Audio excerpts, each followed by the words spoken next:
Hello, today I'm walking on sunshine. Woohoo! Actually, we're walking on glass today. Novel by Iain Banks, second in this fiction range, published in 1985. Those are the facts. What is the story?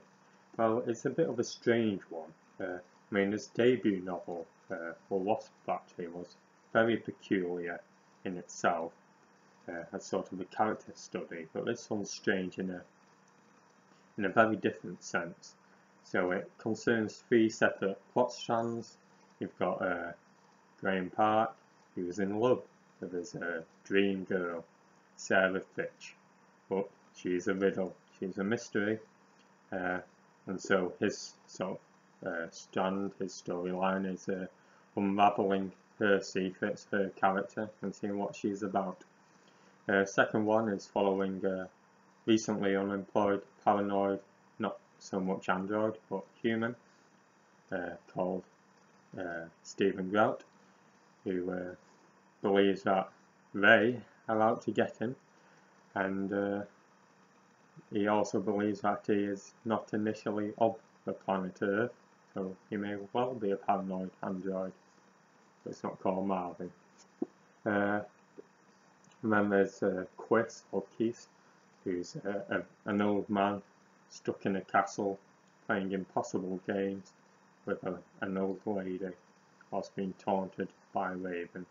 And that's more sort of a Kafka-esque nightmare, I guess. So what's interesting about this book? Well, you've seen how weird the strands are, but the blurb on the back of the book promises that they'll all collide. And that is where you're either going to love the book or you're going to be dissatisfied and disappointed by the book, because well, when I first read the book, I'm a bit dense, so I don't really look too deeply into what's going on in the subtext or anything. I'm just reading and enjoying and going, ha ha ha, Stephen Grout's paranoid.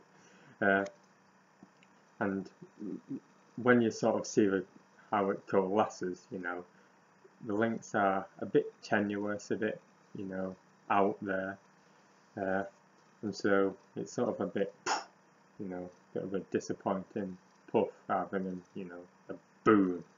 And this is where I'll add in a massive explosion in editing, but I won't, because I've got no production values or production. But for some it's a bit of a damp squib at the end, but it sort of gets you thinking, and as I read the book, I saw how it all linked together, because throughout the book the strands you go in 1, 2, 3 and then repeat throughout the novel, and I sort of thought a bit more deeply. I read a few sections, I looked online, and you could sort of see how much effort Iain Banks has put into sort of making these links. Not maybe a bit tenuous at first glance, but on a deeper reading of it, you've got themes of listlessness. So you've got this NUI of first time romance, unemployment, paranoia, old age, can't do that. So, and you've also got these sort of postmodern structure links, even links between Douglas Adams, so maybe he is a paranoid android. You've got this sort of mystery labyrinth maze link between each one. Castle books, all this sort of stuff. Square root of 2, which will probably not mean anything to you if you haven't read the book, but read and find out. Got these science fiction elements. Is Stephen right to be paranoid? Is he really, being put on this earth or not?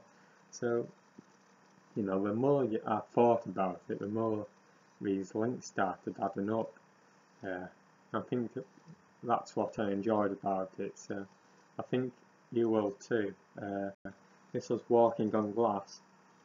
Buy it if you like Iain Banks. It's got its typical Banksy humour throughout it, and you know, it is quite a decent book.